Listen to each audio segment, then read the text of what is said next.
Hello everyone, welcome back to your YouTube channel for creative studies. आज के इस session में हम लोग देखेंगे BEVAE 181 के लिए दिसंबर 2022 में जो एग्जाम हुई थी उसके क्वेश्चन पेपर को देखेंगे, विद आंसर को देखेंगे। ठीक है, कौन कौन से आंसर सही हैं और आप सभी अपना अपना आंसर इससे चेक कर सकते हैं कितना आंसर आप सही कर पाओगे। ठीक है, तो देखिए सबसे पहले इसके सिलेबस के बारे में कुछ बातें कर लेता हूं ताकि जो भी न्यू स्टूडेंट देखेंगे उसके लिए यूजफुल हो जाए। क्लियर।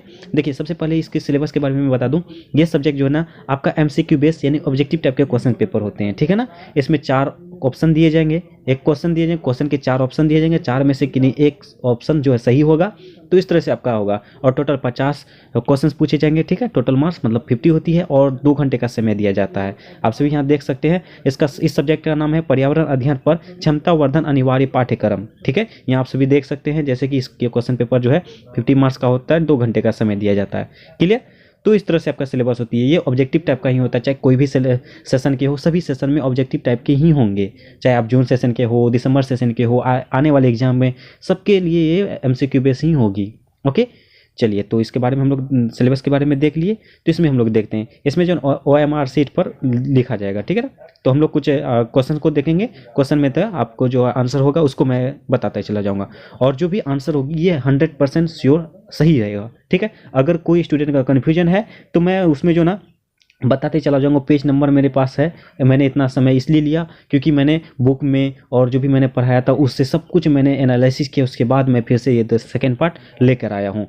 तो ये जितने जो भी आंसर मैं बताऊंगा वो 100% सही रहेगी। ठीक है, आपके बुक से मैंने देखा है और इसलिए इतना समय लग गया। ओके, चलिए तो देखते हैं। सबसे पहला देखिए, पहला क्वेश्चन कहा जाता है निश्चयवाद की संकल्पना किसने विकसित की थी। निश्चयवाद की संकल्पना किसने विकसित की थी। जैसे देखिए ऑप्शन में कहा जाता है फ्रीडरिक, इसका जो ना राइट आंसर हो जाएगा आपका, जैसे कि एक option A answer right answer हो जाएगा। ठीक है, फ्रेडरिक रेडजेल जो है इसका राइट आंसर हो जाएगा। ठीक है, और ऑप्शन ए। उसके बाद नेक्स्ट क्वेश्चन कहा जाता है निम्नलिखित में से कौन सा 17 सतत यानी कि विकास के लक्षणों में नहीं है। सतत विकास जो होती है वो टोटल 17 है। ठीक है ना, देखिए यहाँ पे 17 सतत विकास के जो है ना उसमें जो है ना 17 में से जो है ये 4 ऑप्शन में दिए गए, 4 में से 3 हैं। ये 17 में 3 है लेकिन एक नहीं है। और आप सभी को मैं बता दूं जो भी क्वेश्चन होती है क्वेश्चन आपको पूरा पढ़ना है। यहाँ देखिए ये नहीं है, आप ऐसा करोगे कि लक्षण, अरे वाह यही लक्षण लक्षण लक्षण, कोई एक टिक लगा दो। यहाँ दे रहा है नहीं, तो अधिकतर आपको नहीं वाला देखने को मिलती है ये सब्जेक्ट में। मैंने देखा है, मैंने पढ़ाया है, मैंने क्वेश्चन पेपर को देखा है। ठीक है, तो आप सभी इसको ध्यान रखना। ओके, तो इसका देखिए मैं इसमें देखिए 17 सतत विकास में जो है इसमें से 3 है, इनमें से 3 जो है 3 में से है, लेकिन इसमें कहा गया है नहीं है, तो इनमें से एक नहीं होगा। उसका देखिए इसका राइट आंसर हो जाएगा जलवायु क्रिया। ठीक है, जलवायु क्रिया। अगर इसमें आपको कन्फ्यूजन है आप पेज नंबर 16 को देख सकते हैं, आपका अपना बुक में आपको ये इसके बारे में डिटेल से मिल जाएगा। क्लियर। चलिए, मैं हो सकता है मैं पेज नंबर भी बताता चला जाऊंगा। ओके, चलिए नेक्स्ट क्वेश्चन कहा जाता है निम्नलिखित में से कौन सा मानव द्वारा रूपांतरित पर्यावरण है। मानव द्वारा रूपांतरित पर्यावरण है, देखिए इसका राइट आंसर हो जाएगा अभ्यारण्य, ऑप्शन बी। ठीक है, ऑप्शन नंबर 2 इसका राइट आंसर हो जाएगा 3 का। ठीक है, चलिए नेक्स्ट क्वेश्चन कहा जाता है निम्नलिखित में से कौन सा आहार श्रृंखला के एक स्थान या स्तर को बताता है। निम्नलिखित में से कौन सा आहार श्रृंखला के एक स्थान या स्तर को बताता है। इसका राइट आंसर हो जाएगा ऑप्शन सी। ऑप्शन सी जो है पोषी स्तर। ठीक है, इसका पेज नंबर आप देख सकते हो 28 में। क्लियर। मैंने इसलिए इतना समय लिया ताकि मैं एक एक करके मैंने पेज नंबर भी देख के आपको बता सकूं। ओके, तो आप सभी देख सकते हो।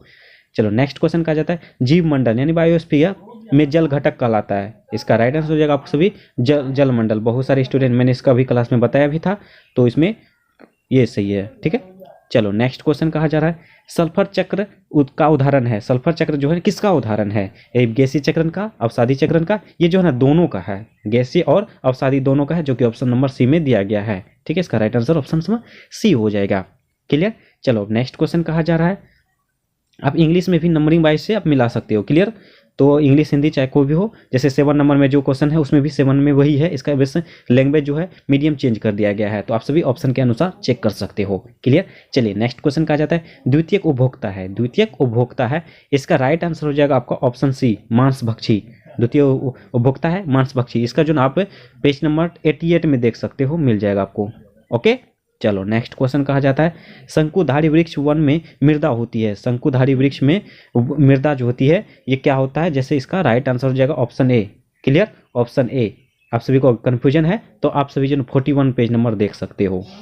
चलो नेक्स्ट क्वेश्चन कहा जाता है कैमेलियन या एगेमिड और केगो पाए जाते हैं? कैमेलियन, एगेमीड और केगो पाए जाते हैं। देखिए इसका राइट आंसर हो जाएगा आपका ऑप्शन नंबर ए। क्लियर? जो मैं बता रहा हूँ वो सही है, और यहाँ टिक क्या लगाया हुआ वो उस पर ध्यान नहीं देना, क्योंकि ये स्टूडेंट का है, स्टूडेंट ने हमको भेजा है, तो उस पर ध्यान नहीं देना। जो मैं बताता हूँ वो सही है इसमें। क्लियर? तो इसका आप जो है ना ऑप्शन 41 इसमें भी आप जो है ना देख सकते हैं, इसका भी मिल जाए आपको। चलो नेक्स्ट क्वेश्चन कहा जाता है, जैसे देखिए नेक्स्ट में 10 नंबर का था है, निम्नलिखित में से कौन सा स्पीसीज अत्यधिक सांद्रित मूत्र का उत्सर्जन करती है और तापमान नियंत्रण के लिए जल का उपयोग नहीं करती है और मरुस्थल में पानी पिए और बगैर जीवित रह सकती है? देखिए 10 का नंबर जो है ना ये इसका राइट आंसर हो जाएगा ऑप्शन ए, ऊँट। ये 50 पेज में आपको मिल जाएगा। चलो नेक्स्ट क्वेश्चन कहा जाता है, अनसंलग्न जलीय जीव जो वायु जल अंतरापृष्ठ पर रहता है वो क्या कहलाता है? ये पटलव, ये आप सभी को पता ही होगा, पटलक।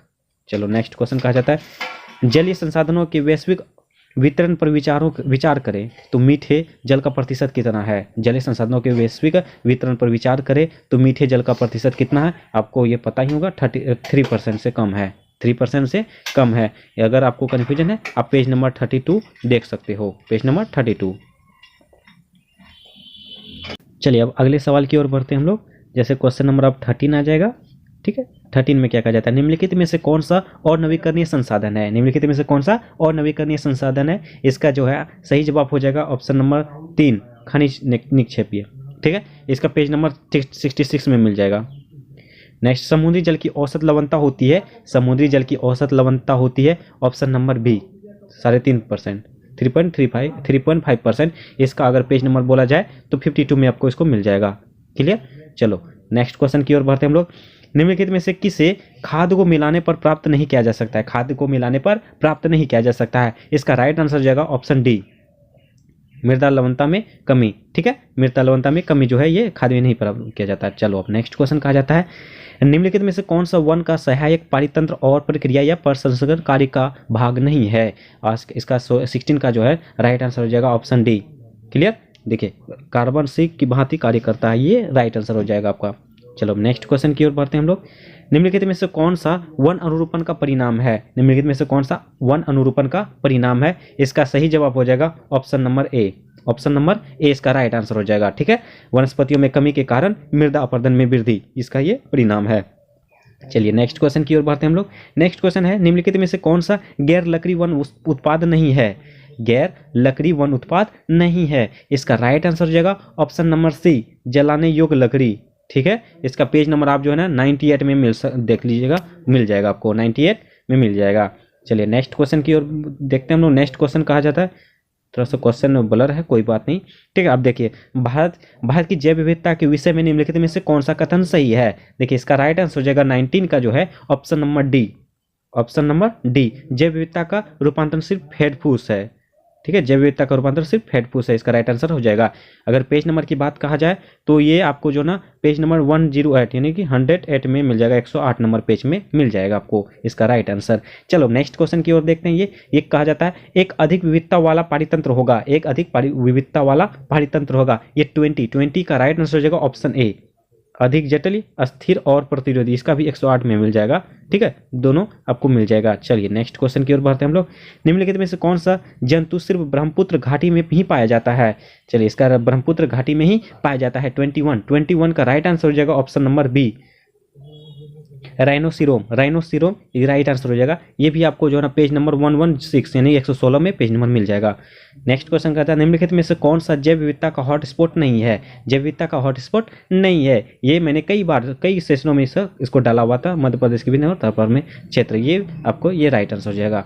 चलिए नेक्स्ट क्वेश्चन कहता है, प्राकृतिक गैस द्वारा भारत की कितनी ऊर्जा आवश्यकता की पूर्ति होती है? प्राकृतिक गैस द्वारा भारत की कितनी ऊर्जा आवश्यकता की पूर्ति होती है? ये 23 का राइट आंसर हो जाएगा आपका ऑप्शन नंबर ए, 7%, लगभग 7% जो है इसका राइट आंसर हो जाएगा। अगर इसके पेज नंबर बोला जाए 133 में आपको मिल जाएगा। ठीक है, 133 नंबर आप देख सकते हैं, पेज नंबर में मिल जाएगा इसके डिटेल्स के बारे में। उसके स्लज यानी कि आपन गैस में मुख्यतः होती है, इसका राइट आंसर हो जाएगा आपका 24 का ऑप्शन सी, बहुत बार मैंने क्लास में डाला हुआ। ठीक है, इसका अगर पेज नंबर की बात कहा जाए 141 में आपको मिल जाएगा। चलिए नेक्स्ट क्वेश्चन की ओर बढ़ते हैं हम लोग। क्वेश्चन नंबर आप 25, 25 में कहा जाता है निम्नलिखित में से कौन सा ऊर्जा का गैर पारंपरिक स्रोत नहीं है, गैर पारंपरिक स्रोत नहीं है जो है, इसका राइट आंसर हो जाएगा आपका 25 का ऑप्शन नंबर ए जीवाश्म ईंधन। जीवाश्म ईंधन में राइट आंसर हो जाएगा ऑप्शन ए। ठीक है, ये इसका पेज नंबर आपका 143 में मिल जाएगा। क्लियर। चलिए नेक्स्ट क्वेश्चन की ओर देखते हैं हम लोग। निम्नलिखित में से कौन सा भारत में बड़े बांधों के निर्माण का प्रतिकूल प्रभाव नहीं है, इसका राइट आंसर हो जाएगा आपका 26 का option number D. Option number D जो है राइट आंसर हो जाएगा। चलिए आसपास के क्षेत्र में भूजल स्तर में वृद्धि। नेक्स्ट क्वेश्चन कहा जाता है पालन पोषण करना संरक्षण की एक उपयोगी तकनीक है जो सफल पाई गई है, इसका राइट आंसर हो जाएगा 27 का जो है right answer option number A whooping crane में इसका जो है सही तरीके से राइट आंसर हो जाएगा। चलिए इसका अगर पेज नंबर की बात कहा जाए तो 163 में मिल जाएगा आपको। ठीक है, चलिए नेक्स्ट क्वेश्चन कहा जाता है तटीय क्षेत्रों में मैंग्रोव इसके रूप में कार्य करके अपरदन को रोकते हैं। तटीय क्षेत्रों में मैंग्रोव जो है कि इसके अपरदन के रूप में कार्य करते हैं। 28 का राइट आंसर हो जाएगा option C. Option number C प्राकृतिक बांध, ये 166 में मिल जाएगा इस पेज नंबर। नेक्स्ट क्वेश्चन का निम्नलिखित में से कौन सी भारत की एक आक्रामक प्रजाति नहीं है, ये भारत की आक्रामक प्रजाति नहीं है। 29 का जो है ऑप्शन नंबर डी नीम का पेड़ जो है ये राइट आंसर हो जाएगा आपका। ठीक है, ये अगर पेज नंबर की बात कहा जाए तो इसका जो ना 156 में मिल जाएगा, 156 में। नेक्स्ट क्वेश्चन कहा जाता है बगैर जोन संरक्षित क्षेत्रों में महत्वपूर्ण भूमिका निभाता है, निम्नलिखित में से कौन सा बफर जोन का एक महत्वपूर्ण कार्य नहीं है, इसका सही जवाब जो हो जाएगा 30 नंबर का जैसे कहा जाता है ऑप्शन नंबर डी जो है इसका सही जवाब हो जाए इन जोन में शिकार करने की अनुमति है, ऑप्शन नंबर डी। चलिए नेक्स्ट क्वेश्चन कहा जाता है 31 में क्या कहता है देखिए 31 की कहा जाए तो श्वसनशील निलंबित कणकीय पदार्थ का साइज होता है, श्वसनशील निलंबित कणकीय पदार्थ का साइज जो होता है वो होता है आपका 1 से 10 मिलीमीटर, 1 से 10 मिलीमीटर, ऑप्शन नंबर ए सही जवाब हो जाएगा। उसके बाद कहता है डैश आहार श्रृंखला में एक कड़ी से दूसरी में प्रदूषकों की सांद्रता में होने वाली वृद्धि की परिघटना है, इसका सही जवाब हो जाएगा 32 का जो है option number B. Option number B इसका राइट आंसर हो जाएगा। इसका बोले तो अगर पेज नंबर बोले तो 183 में मिल जाएगा इसका सही जवाब 188 में। ठीक है, 188 में आपको मिल जाएगा इसका पेज नंबर 188 में। निम्नलिखित में से कौन सा प्राथमिक प्रदूषक है, निम्नलिखित में से कौन सा प्राथमिक प्रदूषक है, ये option number C carbon dioxide. ठीक है, कार्बन डाइऑक्साइड इसका सही जवाब हो जाएगा। अगर पेज नंबर की बात करें तो 175 में मिल जाएगा, 175 में। ठीक है, BOD का उच्च स्तर इंगित करता है, BOD का उच्च स्तर इंगित करता है, किसको इंगित करता है, इसका सही जवाब हो जाएगा option number C. Option number C में कहा जाता है जल में घुली हुई ऑक्सीजन के बढ़ते स्तर को, ये 185 में मिल जाएगा पेज नंबर। नेक्स्ट कहा जाता है भूमिगत निस्तारण को इसके निस्तारण के लिए वरीयता दी जाती है, इसका जो है 35 का ऑप्शन नंबर बी इसका राइट आंसर हो जाएगा, ऑप्शन नंबर बी रेडियोधर्मी नाभिक के अवशिष्ट। ठीक है, अगर पेज नंबर की बात कहा जाए तो 203 नंबर में मिल जाएगा आपको। ठीक है, चलिए नेक्स्ट क्वेश्चन कहा जाता है आप देखिए एकल उपयोग प्लास्टिक के बारे में नीचे दिए गए कथनों को पढ़िए और सही विकल्प को चुनिए। ये नालियों को अवरुद्ध कर देते हैं, ये जंतुओं को हानि पहुंचाते हैं, ये शहरों में बाढ़ आने का कारण है, ये आसानी से निम्नीकृत हो जाते हैं, इसका सही जवाब हो जाएगा option number C. Option number C जो है इसका सही जवाब हो जाएगा 1 2 3। ठीक है, ऑप्शन नंबर सी। ठीक है, अगर इसका पेज नंबर की बात कहा जाए तो ये 200 पेज में मिल जाएगा आपका। ठीक है, 200 के पेज में मिल जाएगा इसका। चलो कहता है जलाशयों में सुपोषण इसके द्वारा होता है, जलाशयों में सुपोषण किसके द्वारा होता है, इसका सही जवाब हो जाएगा ऑप्शन नंबर ए फास्फेटो और नाइट्रोडो के द्वारा। ठीक है, चलिए नेक्स्ट क्वेश्चन का जाता है क्लोरोफ्लोरोकार्बन के लिए निम्नलिखित में से कौन सा सत्य नहीं है, क्लोरोफ्लोरोकार्बन के लिए निम्नलिखित में से कौन सा सत्य नहीं है, इसका सही जवाब हो जाएगा ऑप्शन नंबर डी। ये ऊपरी वायुमंडल में पराबैंगनी विकिरण को प्रभावित करते हैं। ये पेज नंबर की बात कहा जाए तो 218 पेज नंबर में मिल जाएगा इसका आंसर। ठीक है, चलिए नेक्स्ट क्वेश्चन कहा जाता है ओजोन की सांद्रता को मापने के लिए निम्नलिखित में से किसका उपयोग किया जाता है, ये जो है आपको सभी को पता ही होगा ओजोन का ओजोन मापने के लिए, इसका सही जवाब हो जाएगा ऑप्शन नंबर सी डोप्सन। डोप्सन जो है इसका पेज नंबर की बात कहा जाए तो 217 में मिल जाएगा। ठीक है, देखिए आप सभी को पेज नंबर को एक साथ मैंने बताते चला गया। ओके, वायुमंडलीय गैसों द्वारा अवशोषित किए जाने वाले सौर विकिरण का लगभग कितना प्रतिशत होता है, वायुमंडलीय गैसों द्वारा अवशोषित किए जाने वाले सौर विकिरण का लगभग कितना % होता है, इसका सही जवाब हो जाएगा ऑप्शन नंबर बी 20%, ठीक है। ऑप्शन नंबर बी 20%, ये 212 पेज में मिल जाएगा आपको, देख सकते हैं आप सभी, ठीक है। चलिए अब 41 में देखते हैं क्या कहा जाता है। हमारे संविधान में पर्यावरण संरक्षण का प्रावधान किया गया था किस वर्ष में? हमारे संविधान में पर्यावरण संरक्षण का किस वर्ष में इसका जो है ना प्रावधान किया गया था? इसका सही जवाब हो जाएगा आपका ऑप्शन नंबर सी 1980 में, ठीक है। चलो ये सब मैंने बताया था। और वन्य जीव संरक्षण अधिनियम कब लागू हुआ था? वन्य जीव संरक्षण अधिनियम कब लागू हुआ था? इसका सही जवाब हो जाएगा ऑप्शन नंबर डी 1972 में, ठीक है। चलो नेक्स्ट क्वेश्चन की ओर कहते हैं। निम्नलिखित में से कौन सा उद्योग केंद्र प्रदूषण नियंत्रण बोर्ड द्वारा चिन्हित 17 प्रदूषणकारी उद्योगों की श्रेणी में नहीं है? इसका सही जवाब हो जाएगा आपका ऑप्शन नंबर ए लुगदी और कागज उद्योग, ये 219 नंबर पेज में मिल जाएगा। चलिए नेक्स्ट क्वेश्चन।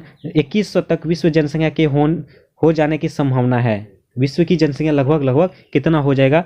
44 में कहा गया है 2021 के आसपास में। इसका सही जवाब हो जाएगा ऑप्शन नंबर ए 11.2 अरब, ठीक है, 11.2 अरब। उसके बाद कहता है ये मिलान करने के लिए पर्यावरण प्रभाव श्रेणी, देखिए तनाव, आवेग और ध्वनि, शोर, एलर्जन, इसका जो है ना मैं इसका सही जवाब बता दे रहा हूँ, जैसे कि 45 का ऑप्शन नंबर बी जो है सही जवाब हो जाएगा। जैसे तनाव का जो है मनोवैज्ञानिक, ये सही जा गया है। उसके बाद आवेग का जो है ना आवेग रासायनिक है। उसके बाद कहता है ध्वनि या शोर जो है ये भौतिक है। उसके बाद और एलर्जन जो है ये जैविक है। इस तरह से आपका कहा गया है, ठीक है। तो ऑप्शन नंबर बी इसका सही जवाब हो जाएगा। क्लियर? चलिए नेक्स्ट क्वेश्चन की ओर बढ़ते हैं हम लोग। 46 में कहा जाता है भारत का निम्नलिखित में से कौन सा क्षेत्र कम भूकंपीय क्षेत्र में नहीं आता है? इसका सही जवाब हो जाएगा आपका 46 का option number C Assam. Assam में जो ना बाढ़ ज़्यादातर आता है, ये भूकंप कम मात्रा में देखने को मिलती है। ये आपको 266 पेज नंबर में मिल जाएगा, ठीक है। चलिए नेक्स्ट क्वेश्चन का जाए। चंडी प्रसाद भट्ट संबंध रहे हैं, चंडी प्रसाद भट्ट संबंध रहे हैं, इसका जो है ना सही जवाब हो जाएगा आपका 46 का जो है ना चिपको आंदोलन के साथ। जैसे कि चिपको आंदोलन में जो ना एक है सुंदरलाल बहुगुणा और था ये चंडी प्रसाद, ये दोनों ने किया था। तो इस तरह से आपको पूछा जा सकता है। आपको अगला हो सकता है नेक्स्ट सेशन में जो है ना सुंदरलाल बहुगुणा भी पूछा जा सके। चलिए ठीक है। अब नेक्स्ट क्वेश्चन कहा जाता है यह शिक्षण या मत की सभी सजीवों के भले ही वे जीव उपयोगी हो ना या ना हो कुछ मूल्य या महत्व को एक अधिकार है का अभिप्राय है। ये 48 का सही जवाब हो जाएगा जैव केंद्रीकृत वाद, option number A. Next question कहा जाता है गैर अंग्रेजी भाषी समुदायों में संरक्षण के लिए सिर्फ अंग्रेजी भाषा सामग्री का उपयोग करना इसका एक उदाहरण है। इसका एक उदाहरण है। इसका जो है ना प्रक्रियात्मक असमानता सही जवाब हो जाएगा। नेक्स्ट क्वेश्चन और लास्ट क्वेश्चन इस सेशन का, ठीक है। निम्नलिखित में से कौन सा एनविस का केंद्र नहीं है? एनविस का केंद्र नहीं है। इसका सही जवाब हो जाएगा टाटा इंस्टीट्यूट जो है ना ये एनविस का केंद्र नहीं है। बाकी सारा तीनों जो है, ठीक है। इसका सही जवाब हो जाएगा option number C Tata institute of fundamentals research Mumbai जो है इसका नहीं, इसमें नहीं है एनविस का केंद्र। क्लियर? तो इस तरह से आपका 50 का 50 मैंने क्वेश्चंस का आंसर बताया और आई होप कि जो ना आप सभी को समझ आ गया होगा। क्लियर? उसके बाद आप सभी जो है ना इस आंसर को जरूर मिलाइए और ये सही है, 100% सही है। और मैंने पेज नंबर भी बता दिया कि कहाँ कहाँ से क्वेश्चंस लिए गए थे। देखिए आप लगभग हर एक पेज से जो ना इंपॉर्टेंट क्वेश्चंस लिया गया था। आप सभी को पेज नंबर मैंने बताते चला गया शुरू से अंत तक, ठीक है। तो आप सभी अच्छे तरीके से पढ़ाई कीजिए, ओके। और सभी अपना आंसर चेक करवा मिला लीजिए कौन कौन सा आंसर सही है। और ये जो है आंसर सही है, 100% सही है, ओके। तो इस तरह से आप मिला लीजिए, ओके। तो इस तरह से इस सेशन में इतना ही रहने देते हैं। और आप सभी में से जो भी इस चैनल में पहली बार आए हैं और चैनल को सब्सक्राइब नहीं किए तो प्लीज़ चैनल को सब्सक्राइब जरूर कर लेना और बेल आइकन को हिट कर देना। और इस सब्जेक्ट की और भी क्लासेस अपलोड है जैसे मॉडल सेट, प्रैक्टिस सेट, तो आप जरूर क्लास कीजिए, ठीक है। चलिए, तो अगर किसी को फिर भी कोई क्वेश्चंस में डाउट हो तो डाउट जरूर पूछिए और अपने दोस्तों को भी ज़्यादा से ज़्यादा शेयर कीजिए। चलिए मिलते हैं नेक्स्ट सेशन में, तब तक के लिए थैंक यू।